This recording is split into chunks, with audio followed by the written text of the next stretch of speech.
So should we set small goals or really large ones? We should set both. I think all of these questions are very generic in nature to a degree. Like we had someone ask me, do you want to own a $500,000 company or a $10 million company? Well, I've owned both, and I can tell you both can be equally profitable. So just because it's a $500,000 company doesn't mean it's a bad company or a small company. But it's the same here with goals. I mean, you should definitely have kind of aspirations and longer term goals, things you want to reach in the long term. But you should also have reasonable, smaller steps you take to get there. You need to understand that everything in success is gradual. It doesn't happen overnight, and it certainly doesn't happen all at once. So setting goals like having a DBS is great, and it's something that many people can do and should do. But you should also set a smaller goal, like getting an SL somewhere in between and transitioning up to a DBS.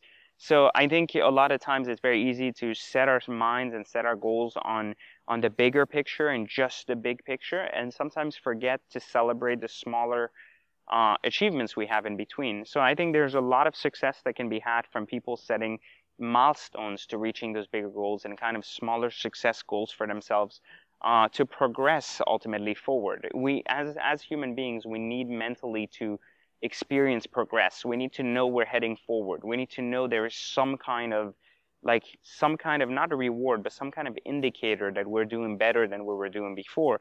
When I was growing up, I didn't have much. Like for me, when I started making money, it was just cars. Like I started getting into cars, and I figured that I wouldn't have any other poisons. I wouldn't waste my money going out. I wasn't very social. There's a lot of things I didn't do. But I knew that getting cars and every kind of year, 2 years, upgrading my cars to something different, it wasn't like about just making it more money, but just getting something different and better every time would make me feel somewhat like I'm moving forward.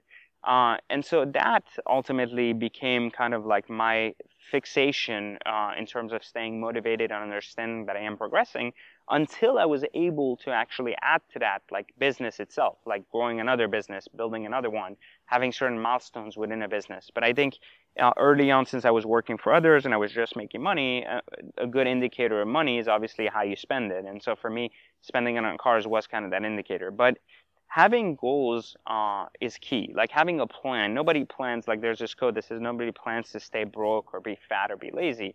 And those that actually don't have a plan. That's why they are that way. But it's true. When you have a plan, that plan has to have multiple levels to it. It can't just be like the big picture plan, all about like the $1 billion house and like I'm gonna have the yacht and this and that. That's great because these are kind of like aspirations. They're large, even though they're probably not the right aspiration because they're money driven. But they're still okay to have like those kind of motivators and kind of aspirations or want to reach those levels. I highly recommend though that if you are going to go that route, you start kind of looking at yourself and setting better goals for yourself that are more attainable in between to show yourself that you're progressing towards that bigger goal.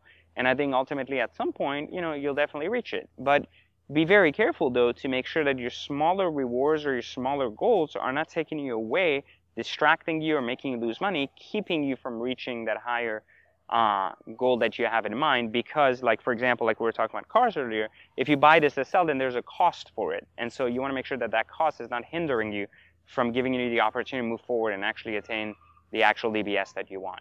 So hopefully that makes sense, and we'll catch you next time.